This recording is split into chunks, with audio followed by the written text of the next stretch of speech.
एक और बात कहना चाहता हूं।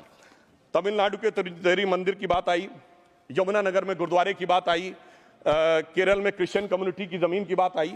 बहुत सारे लोग प्लेसेस ऑफ वर्शिप के एक्ट की बात करते हैं, तो as per places of worship act Tamil Nadu का मंदिर का तो स्टेटस नहीं चेंज हो सकता भाई। 15 अगस्त 47 के बाद किसी प्लेस ऑफ वर्शिप का स्टेटस नहीं चेंज हो सकता, तो वक्फ बोर्ड को क्लेम फॉरफिट कर देना चाहिए, because it is in contrast to the places of worship act. परंतु अब सुनिए, यही गुरुद्वारे के बारे में भी होना चाहिए। मगर सभापति महोदय, चाहे वक्फ बोर्ड का एक्ट हो, चाहे प्लेसेस ऑफ वर्शिप एक्ट हो, एक ही को फायदा होना है, जिसे कहावत में कहते हैं खरबूजा छुरी पर गिरे या छुरी खरबूजे पे गिरे, आखिर में कटना भगवे रंग के खरबूजे को ही होता है। अब मैं यह भी बताना चाहता हूं कि इन संपत्तियों के द्वारा जो कुछ हुआ, उन्होंने इतनी चीजों को लिया है, इतनी चीजों को लिया है। एक पुराना उर्दू का शेर है कि मिटे नामियों के निशान कैसे कैसे, और ये जमीन खा गई आसमां कैसे कैसे।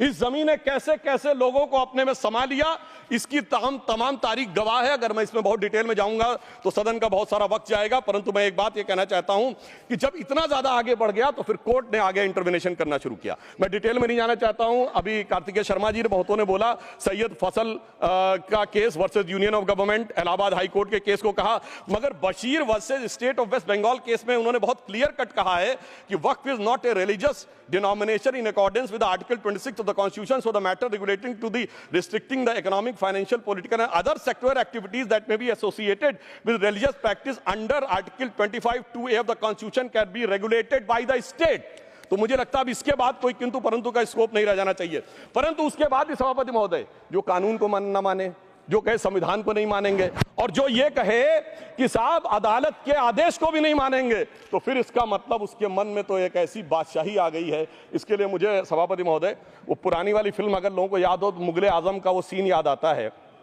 कि जब अकबर ने अनारकली को कैद कर लिया तो सलीम कहता है जब्त मैं करूं जिसकी की जमीन वीरान हो गई है, जब्त वो न करे जिनके सिर्फ शौ के बाद चाहत को ठेस पहुंची है। ये जिल्ले इलाही की बादशाही नहीं बल्कि खुदाई है। मैं कहना चाहता हूं जो संविधान को न माने, कानून का न माने, इसका मतलब वो अपनी खुदाई में जी रहा है। तो ये वो लोग हैं। और वैसे मैं सभापति महोदय, खुदाई से आजकल बहुत से लोगों को डर लगता है, क्योंकि जहां जहां खुदा है वहां वहां भगवान है, जहां जहां खुदा है वहां वहां भगवान है। बाकी आप सब बहुत बुद्धिमान हैं।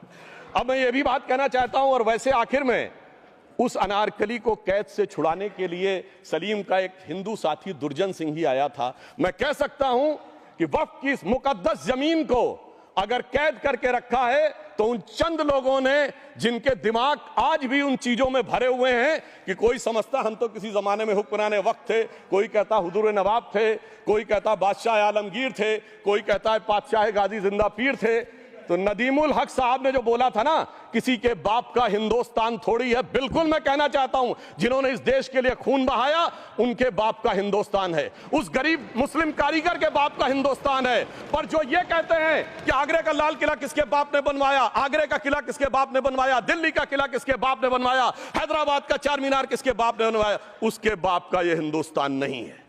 और उसके बाद भी जो आप करना चाहते हैं, अगर इस रास्ते में आप कांटे बिछाना चाहते हैं, तो उनके लिए एक लाइन कहना चाहता हूं सभापति महोदय, तेरी तमन्ना है पर हम खार न बोने देंगे, खार कांटों को कहते हैं, तेरी तमन्ना है पर हम खार न बोने देंगे, तुझे हम राह की दीवार न होने देंगे, तू सबको रौंद कर आगे जो निकलना चाहे हम तेरी इतनी भी रफ्तार न होने देंगे।